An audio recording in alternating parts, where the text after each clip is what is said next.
I've been working gangs since about 1994. You know, I started with the Orange County Corrections Department in about October 1993, and they put me straight to work in the disciplinary confinement area. I always worked in, I guess you could say, the worst of a county jail in terms of disciplinary confinement. Those individuals that can't conform to the rules and regulations of a facility that end up into some type of solitary confinement for some rule violation. And recognized very quickly that there was a presence inside these disciplinary housing units that nobody had really paid attention to. It first came to me in the form of graffiti. You know, being a 21-year-old kid, not having a clue about what this graffiti meant, because back in the times, you know as well as I do, that they just didn't talk about this stuff, and they certainly didn't teach it in the academies to corrections or law enforcement for that matter. So most of us, unless we had some type of dealings with it growing up as a kid, we had no clue what gang activity was. We had no clue what gang graffiti or vandalism or any of those types of things were. And you know, my grandma told me a long time ago a couple things, and one of the things that she always told me was that no matter what you do in life, make sure you know 110% of it. That's the only way to succeed in whatever it is that you're doing. And quite frankly, this was an area that they didn't teach me about. And I could tell very quickly that when you walked in these units and you seen this graffiti on the wall, that it wasn't some type of, you know, doodling. You know, there's probably some listeners out there that are listening to us, and they're doodling on their piece of paper waiting for something exciting to be talked about. And you're probably going to see some stars and some flowers and or little bitty things like that. And you can tell a significant difference between somebody that's doodling and somebody that's putting some type of message on the wall. It's very in depth. You can tell just by the way the symbols are put on the wall that they all mean something. And I started taking photographs of it and started passing it around to some friends of mine out there in the law enforcement community. And I was lucky enough that our sheriff's department had just created our gang unit. And the gang unit had, for the streets, for the sheriff's department. And the gang unit said, you know what, that looks like gang graffiti. And I was like, gang graffiti, what's that? You know, so they started educating me a little bit. And then I took a 4-hour gang awareness course at one of our local community colleges. And I was hooked. I was hooked from day one, because it absolutely intrigued me that, and embarrassed me for that matter, that there was an entire society of criminals living underneath my nose that I didn't even know about. And they were deep enough in our communities that they were causing the majority of the problems that we were seeing. And because nobody was tracking it, nobody really knew about it. So I kind of took it upon myself inside my facility to start documenting this graffiti. And I found real quick that gang is definitely a 4-letter word that you're not allowed to talk about in public. And, you know, the department would look at me and say, there's no gangs in Orlando. And I'd say, well, sir, there are gangs in Orlando. I've got them documented right here, and here's the books that I've got that compare the photographs to. And they were in a complete state of denial that we had gangs in Orlando. And I took it upon myself. I went back in the facilities and I started educating the officers about what it was, because in the research that I was pulling, you're talking 50, 60, 70% nationally speaking, you know, anywhere from 50 to 70% of the major disruptions in a correctional facility have some type of ties to gang activity, whether it's gang members doing it or gang members calling the shots and giving out the orders to those non-gang members that are being extorted for whatever reasons of doing it. There's some type of ties to the gang members that are inside the jail. So it was imperative to me to get that information to the boots on the ground so they could protect themselves and, quite frankly, do what they're hired to do, and that's protect the inmates and the visitors and the public at large. And that was back in November 1994, and ever since then, that's all I've been dealing with is the gang issue. And December 1999, I was fortunate enough, under about 4 directors later and about 5 proposals to the department, I was lucky enough to have a director. They're called chiefs now, but I was lucky enough to have a director that saw that this was a significant issue and a threat to his facilities, and gave me the opportunity to create what would end up being the first local corrections gang unit in the state of Florida. It was called the CAGE unit, the Corrections Anti-Gang Enforcement Unit, and that was in December of 1999. And from December 1999 up until January 2008, I was the commander of our cage unit. They also handled all the homeland security, the drugs, and all the security threat intelligence information as well. And I was the Central Regional Vice President for the Florida Gang Investigators Association, the training coordinator for the Florida Gang Investigators Association, FGIA. And I was lucky enough and fortunate enough from 2004 to 2009, I was fortunate enough to represent about 20,000 gang professionals across the United States as the president for both the Florida Gang Investigators Association as well as the National Gang Investigators Association.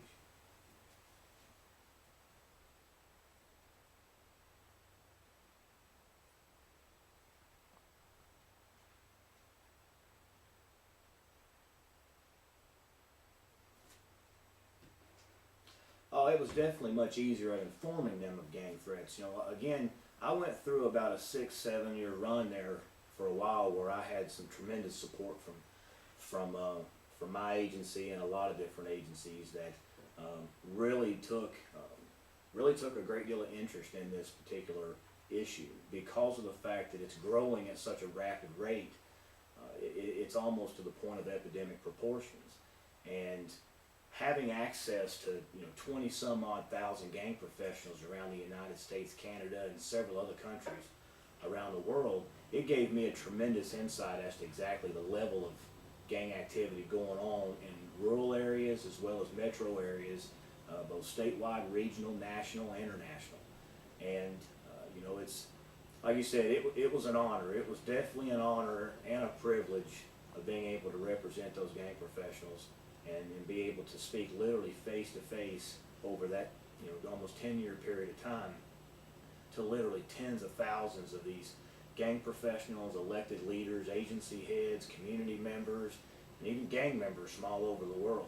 Many of the conversations revolved around the out of control proliferation of gangs and gang violence and the challenges and fears that comes from effectively combating it. It gave me a tremendous insight as to what it is we're truly up against, good deal of what it's going to take to actually do something about it.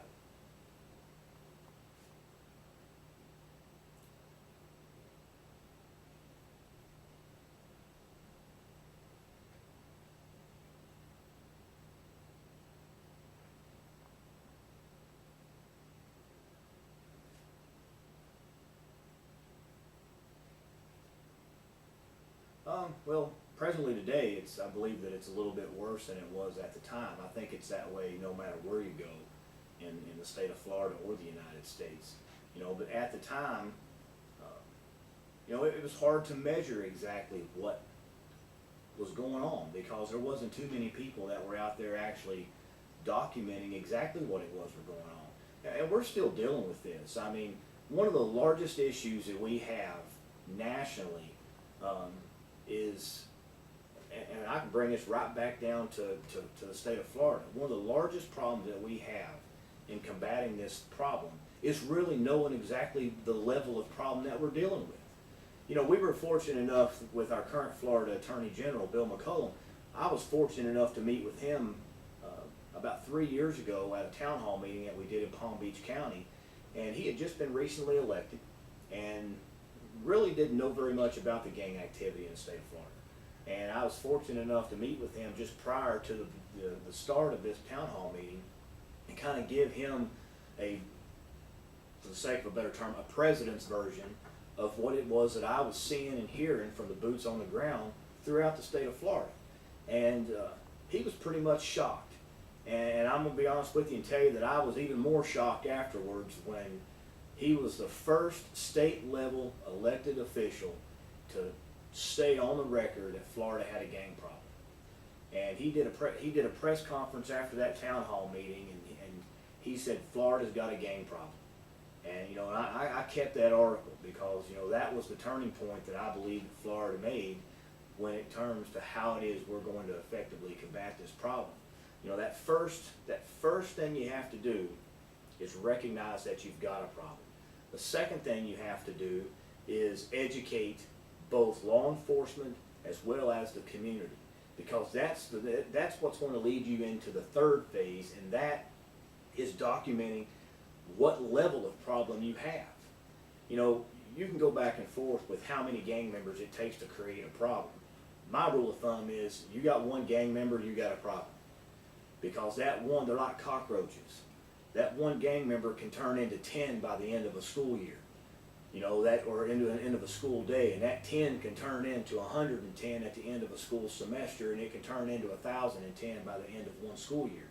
You know, they're like cockroaches, they just breed. And, you know, in this day and age, it's almost a fad to be a gang member. The allure is the excitedness of what it is to be a gang member.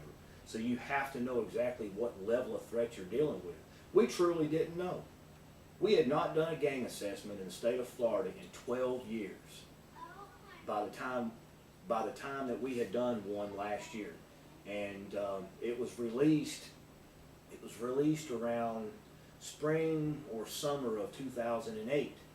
And you know, just the numbers off the top of my head, you're talking, you know, 1,600, 1,700 different reported now. That's the key term, reported. You know, gangs with upwards of 75 to 100,000 gang members in the state of Florida. Now, that doesn't sound like a lot if you're looking at what it is that Los Angeles has got, which is, you know, 250,000 gang members in California. You looking, or in Los Angeles, you're looking at Florida, like 100,000 is much lower. Really? Do you really want 100,000 gang members running around the streets of the state of Florida? I mean, absolutely not. Because again, keep in mind how fast that 100,000 can recruit. And if that gives you any indication, let me compare you to this. The last threat assessment that we did, which was roughly 12, 13 years ago, I believe it was in '92. We had about 15,000 documented gang members. Okay, so you're talking about 15,000 to 100,000 in less than a 15-year period of time. Now, do we truly want to see that number go up again from 100,000 to 200,000 in the next 10 years? Let me give you one more statistic. October 2003, the Department of Justice put out a report that said that the state of Florida ranked first in the nation for the level of increase of gang membership and gang activity. We ranked first in the nation with a 33.9% increase over a 25-year period of time in the level of increase of gang membership and gang activity. I don't know about you, but I don't mind being considered the first of tourism, but I don't want to be considered the first of gangism.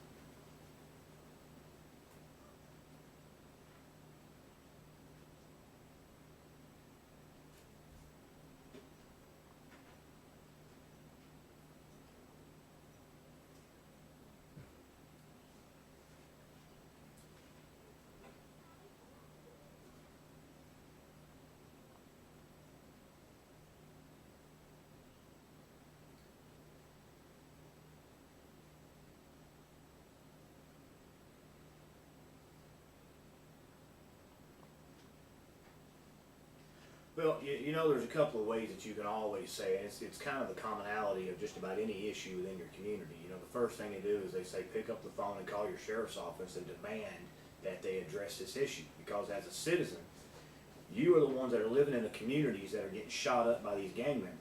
You're the one walking down the streets of these communities that are dodging bullets. You know, I always think about that little kid over in Southwest Florida that was 9 years old riding his bicycle home and got shot and killed. You know, I mean, all he was doing was trying to ride his bicycle home. And, you know, they say a national average is more than 50% of those killed in drive-by shootings are not the intended target. Just keeping in mind, these guys are driving 100 miles an hour down the road trying to hit a target. They very rarely get, you know, hit the intended target. You know, so you can pick up the phone and call your sheriff's office. You know, first and foremost, though, you need to make yourself aware. And you need to first convince yourself that you've got gangs. And I don't mean that you might not, you know, your community might not be equivalent to Compton or Watts or, you know, Humboldt Park in Chicago or any of those types of areas, but it's almost a given that you've got some type of gang activity in your city. You know, there's a lot of people that won't admit this, but the Florida Department of Corrections is one of the best places to get these statistics from, because they are the depository of all the criminals that get arrested, prosecuted, and sentenced to prison. So when they come through the system, they ask them all a series of questions, whether gang related or where you're from or who your mama is. And they are, again, the best place to get these statistics from, and that's what we were able to find through the Attorney General's task force that was created, is that the Department of Corrections could submit a report that said that they literally have a gang member in their system that has been prosecuted from every single county in the state of Florida. Out of all 67 counties, they've got at least one gang member in their system that were prosecuted from that county.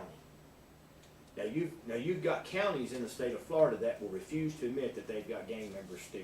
But we've got statistics that show that you've at least had one gang member in your area. Now whether or not they live there and operate somewhere else, or they operate in that community. So with that, I would submit to the community this. Whether you know or you don't know that you've got gang members in your community, and they might not be your neighbor, and they might not be the next street over, but if they're in your county or your city, then they're in your backyard, because they're where you shop, they're where you eat, they're where your kids go to school at. So just consider that you've got gangs in your area. The first thing to do is to educate yourself on exactly what it is a gang. You know, what is a gang, what is a gang member, and what are some of the signs and the symbols. And you can do a lot of that stuff off the internet. You can just Google search gangs and you can come up with thousands of websites that have this information on. So once you've educated yourself on some of the things to look for, then you can start contacting your sheriff's department, your police department. You can start contacting your state legislators, your state senators, and your House of Representatives, and start demanding that we develop a more aggressive approach, even more aggressive than we are right now, a more aggressive approach to go after these gangs. Then once you do that, there are some things that you can do to get involved. Now, what I can tell you is that over my last 10 years of doing this, the one thing that I have realized is that this has been looked at as a law enforcement problem. Because to be a gang member, you have to commit a crime, so therefore it always fell in the hands of law enforcement. Well, I'm here to tell you, it's not a law enforcement problem. It's a community problem. And we can't expect law enforcement, no matter what discipline that you're in, whether it be street cop, corrections officer, probation officer, or prosecutor, it doesn't make a difference. It's not a law enforcement problem.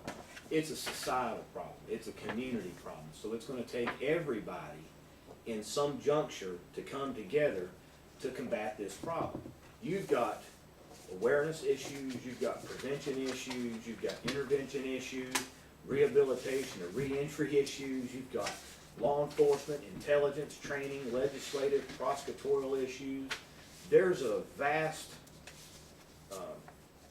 plethora of issues out there that if you're a community member, you can get involved in any one of those.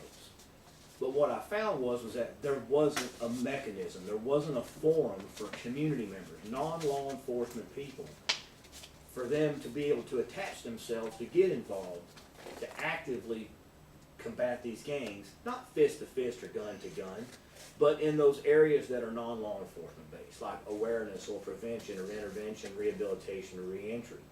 There's a great deal of expertise and resources within the community that can effectively combat the gangs before they even become active in the community.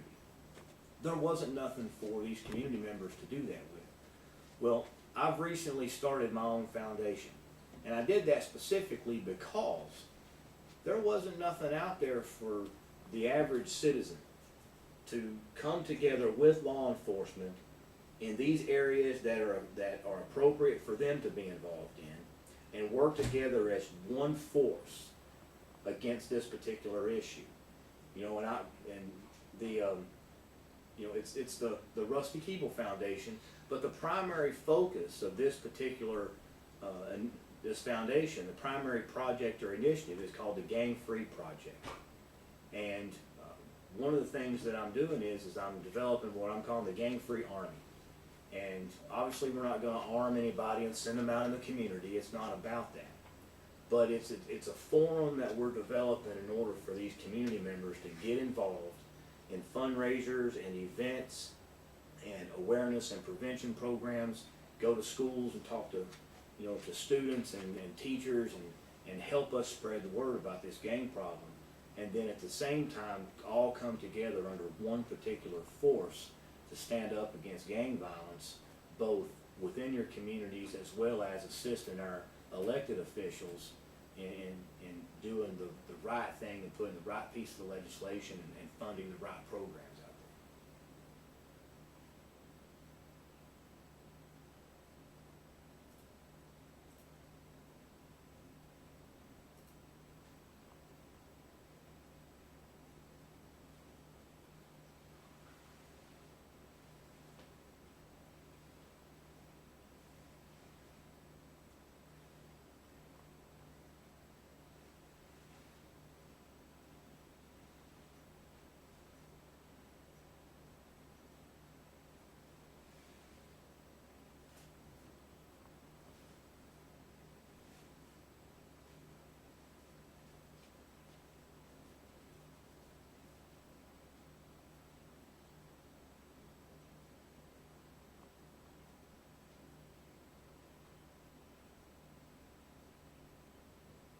Yeah, well, the official website is still in development, but what we're doing is just to kind of give you an idea of just how committed I am to bringing this out into a full community initiative and project. Is we're developing a great deal of time in developing places for these. We're utilizing a lot of the social networks that everybody's using now. We're spending a great deal of time developing things in MySpace, Facebook, Twitter, Juiced, Dig, all of those social networks to where you're reaching literally thousands, tens of thousands, and sometimes millions of people all over the world dealing with this particular issue. And that's something that, again, these community members, they don't have to be members of these associations and these organizations that doesn't really fit them. Because a lot of times, as president of the Florida Gang Investigators Association, we're law enforcement based, and so is our National Gang Association. So the average everyday citizen that wants to get involved, they can't really become a part of that because they're not criminal justice. They don't have access to, they don't have the approvals to have the intelligence information and things of that nature. So I'm literally taking this to the streets, I guess you could say. And we've developed the MySpace page. It's there's a way to go straight to it. You can go to the www.myspace.com/GANGFREE Project. Again, it's myspace.com/GANGFREE Project. And you can go on there, and again, this is, it's a work in progress. We just created this last week. I've literally not even officially announced this. So I guess you can say that I have officially announced this global foundation and this global project on your radio show. Because the official announcement's not even supposed to be until April the 14th, so I guess this could technically be the official one. But the listeners could go to the myspace.com/GangFree Project and request to be a friend. That's one of the first things that you could do. Just become a friend. Even if you don't want to get active in it, you can just become a friend and just say that you're part of the voice that's going after this problem. And it doesn't matter if you're law enforcement or if you're a 15-year-old kid who just is concerned about what's going in their school, or they've got ideas about things that we can do because they're living in that particular world on a daily basis. And the listeners, please pass this information on. Again, your husbands, your wives, your cousins, your parents, grandparents, anybody can get involved in this. And I'm looking for everybody to get involved in this. So you can go to the MySpace page and request to be a friend. Look on there, shoot me a message, give me some input. Let's get this ball rolling. The Facebook pages and the Twitter pages will be developed today. They'll pretty much be the same way, facebook.com/GangFree Project. It'll all be the Gang-Free Project. And then I'm hoping within the next couple of weeks, at least by April 14th, the website will be up and running.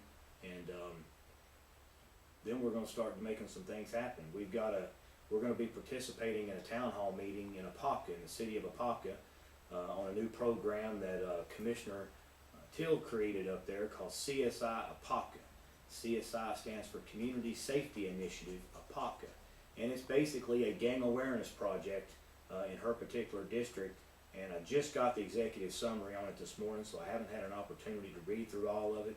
But I understand it's gotten a tremendous response from the community, and they're interested in partnering with the Rusty Keeble Foundation and the GANGFREE Project. And it looks like this may be one of the first projects that we get out there and promote and push. And I'll be speaking at their event on April 14th. I'm not quite sure the location yet. They've not given me that. But here in the next couple of weeks, there'll be a lot of things for these people to get involved in. And so they can help me and help you come together to fight this threat before it starts killing any more kids.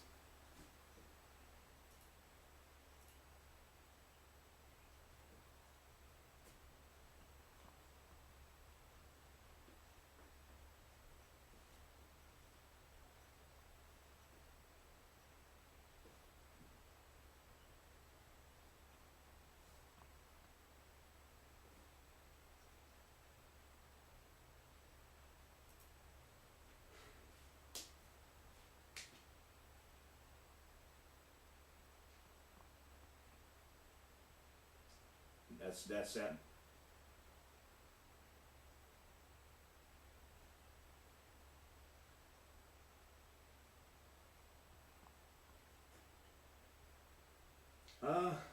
The one thing significant about Florida is each region is different.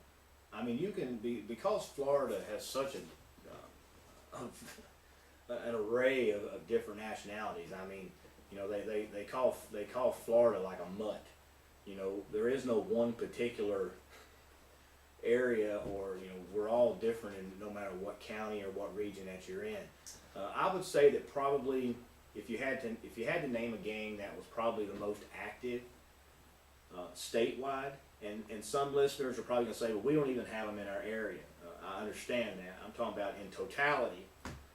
Probably the most active would be your Hispanic gangs, specifically your Latin Kings.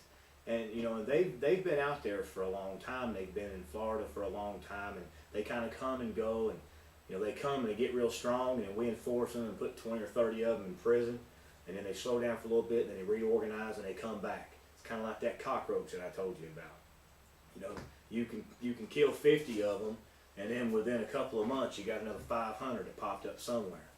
And you know, and so that's probably the area. If you go down in the South Florida, where you're from, you know, one of the things that I hear a lot about are your Jamaican gangs, your Haitian gangs.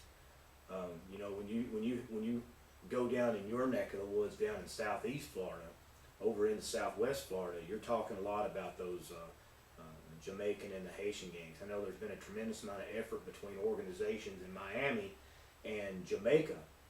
Because Jamaica obviously has a large issue, and they've created like this Caribbean anti-gang project, I think it's called, and there's a tremendous tie to Florida in terms of their activity. You go up in the Panhandle, and believe it or not, there for a while there was a lot of Central American gang issues up there, and that was right after Katrina, because you had a lot of them come up that way in order to get into the construction business. You know, and I remember I got a phone call from a lieutenant up in the Panhandle some years ago. We had just been talking about the MS-13, and that's when MS-13 got real popular. You know, they did that crime up in Virginia, and then they created the National MS-13 Task Force, and you know, they became the hot topic. I mean, they even landed the cover of a couple of magazines called The World's Most Dangerous Gang, which I didn't agree with for several reasons, because when you give them that recognition, it just feeds their desire to continue some of the stuff that they do. And then on top of that, it ticks off the other gangs because they want to be known as the world's most dangerous gang. So I don't really condone giving gangs titles. To me, they're all gang members. I don't care if you're the Klan or if you're the Bloods and the Crips. You're a gang member, and if you don't stop being a gang member, we're going to come after you. You know, and that's just the bottom line. I don't really like to determine, you know, one's the most dangerous and this, that, and the other. But again, it really depends on what region that you're in, on what gang is the most active. What I have seen over the last 3 or 4 years is a tremendous increase in the migration of gang activity throughout the state of Florida. I mean, I remember they had a mall shooting down in Palm Beach County several years ago, and it was gang related, and they arrested the shooter in Tallahassee. And they found out that a lot of these gang members were going up to Tallahassee. And, you know, some of it was based around the hip hop movement, in terms of some of those gangs down there. There was a gang down there called the Top Six, and they were claiming that they were a radio, you know, one of them hip hop artist groups, and they were traveling up to the Panhandle to get record deals and all kinds of stuff. And you know, there's a couple of popular mainstream hip hop artists that are that everybody would know, like T-Pain, that is from Tallahassee, who said that he wanted to make Tallahassee the next Atlanta. You know, so there's a lot of interest in Tallahassee. You go over to the Tampa Bay area, and Tampa Bay area has always had, although most recently they've had a tremendous amount of Latin King activity in the last 5 or 6 years, but you could go over there and, you know, they had a lot of Asian gang issues. You come into Orlando, and we've probably documented one Asian gang in 20 years. You know, so really just within a 75-mile difference, there's that much of a difference in gang activity.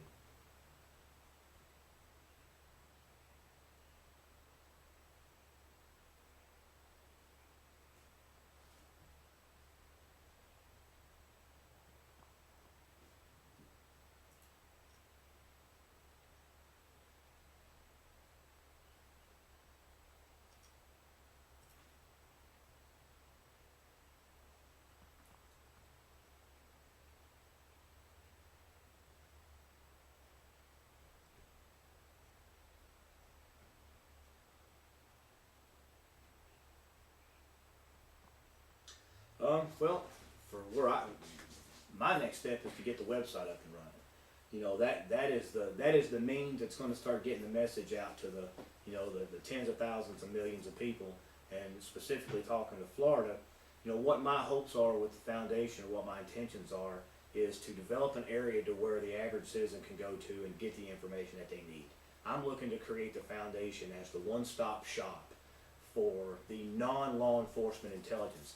We'll have the law enforcement side of it, so we can make sure that our law enforcement brothers and sisters out there have got the accurate information that they need.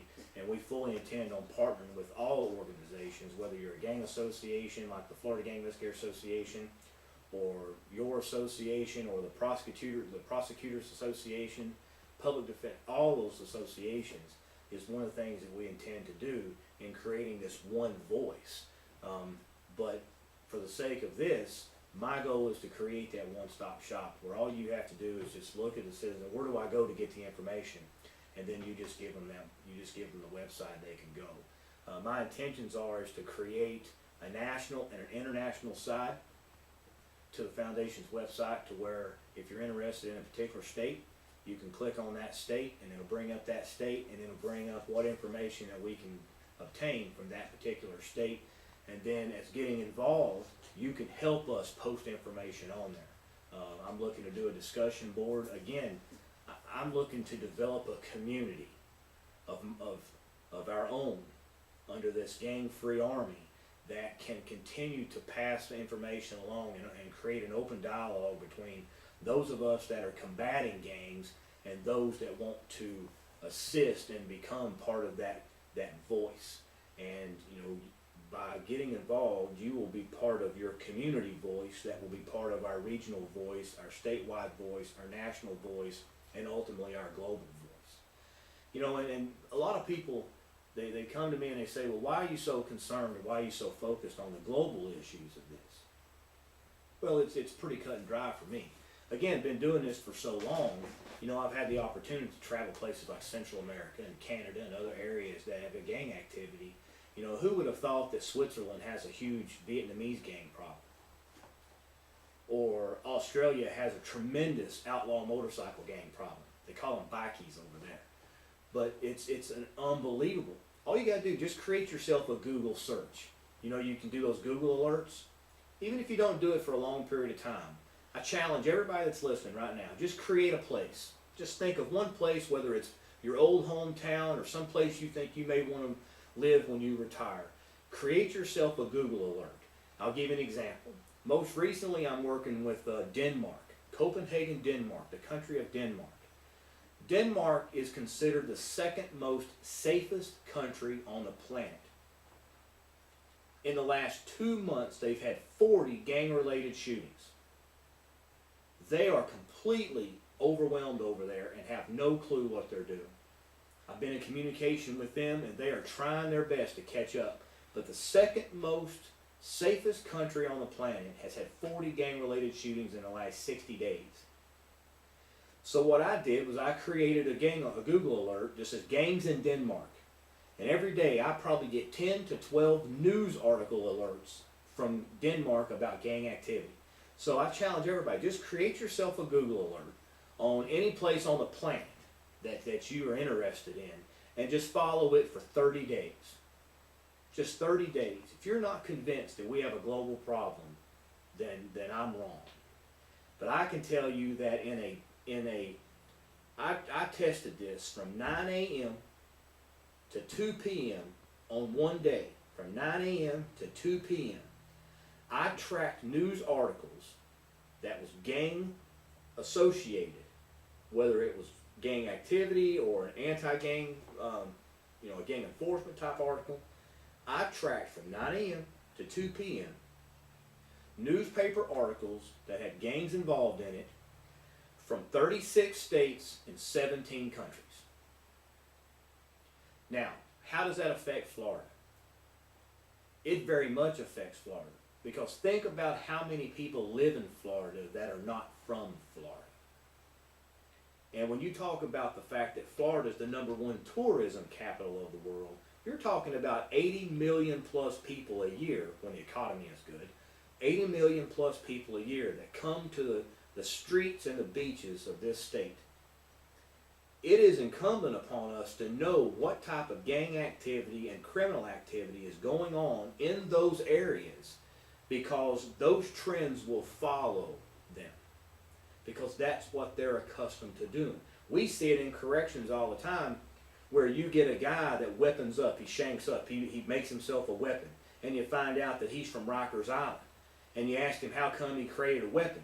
He goes, well, that's what you do when you go to jail, isn't it?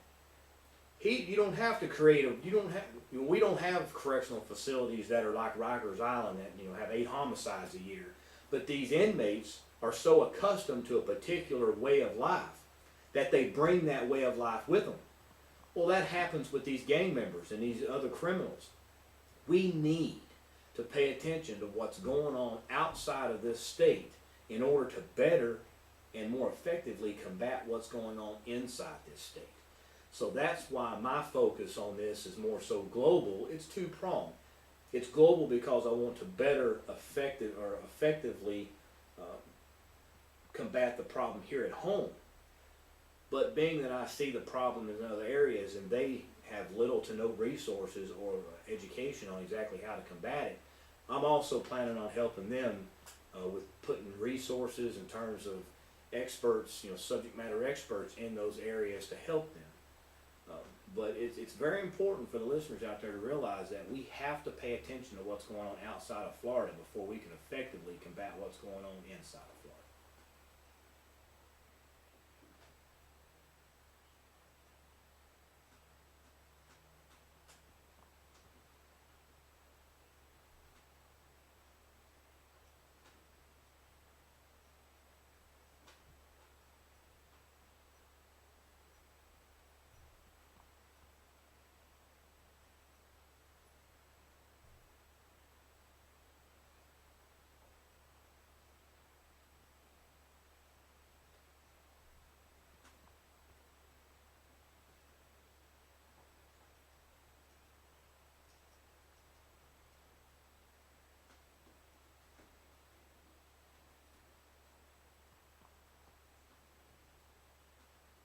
I would just like to kind of close with one thing, just to throw some dates out there for you really quick. We're planning some different events throughout this year. and one of the first ones, and now this is a law enforcement only event. Again, this will be a law enforcement only event. And when I mean law enforcement, I mean anybody in criminal justice, whether you're corrections or prosecutors or what, anybody in criminal justice. One of the fastest growing in this country gangs that we're dealing with right now that are at the most violent that I've seen in a long time. That's a group called the Los Zetas. And all you got to do, that's Loszetas. And all you got to do is just Google. I know we don't have time to go into who they are or what they are, but they are definitely considered a major threat to the United States. And there's a tremendous amount of misunderstanding and not realizing exactly who this group is. And that's one of the things that I've been focusing on over the last couple of years with my dealings with Central America. May 29th, that's May 29th at UCF, and I'm still waiting on all the information, and I'll put it on the MySpace page and the website as soon as I get it. But at the University of Central Florida here in Orlando on May 29th, we're going to be doing the first International Los Zetas Symposium. It'll be a one-day event from 8 to 5. And we'll have federal agencies from all of our federal partners in Washington are going to come down and do presentations about what it is they're dealing with, what it is they're seeing, and how it affects them directly in terms of DEA, ICE, ATF, and all of those. So again, May 29th, International Los Zetas Symposium, and I'll make sure I get that. I'll make sure I'll get that to you so you can get it out to your folks, and it'll be on the MySpace page. A couple of events that we're planning is the first Sunday of every November. We're considering November Gang-Free Month. That'll be our official month. And last year I piloted the program and had 36 communities sign official proclamations declaring their particular community gang-free that month. Just an instance was Hialeah. We did gang-free Volusia County and things of that nature. But November will be Gang-Free Month, and the first Sunday of every month, we'll be doing an event where we'll be creating a human ribbon. The color orange has been designated as gang-free color. We'll have wristbands and ribbons and things, and we'll be doing some things. So just know that there'll be some events that those individuals that want to get more involved. You talked about how the community can get involved. We're developing ways for the community to be able to get involved, and I'll make sure I get all that information out there to you. But my last closing remark would be just take care of yourself, educate yourself. Please let me know if there's anything I can do for you. My phone number is 321-323-4637. Again, it's 321-323-4637. Or you can email me at rusty.keeble, it's Keeble, the number 1, at G as in gang, mail.com. rusty.keeble1@gmail.com. And I will do everything I can to help you. And again, stay safe and be gang free.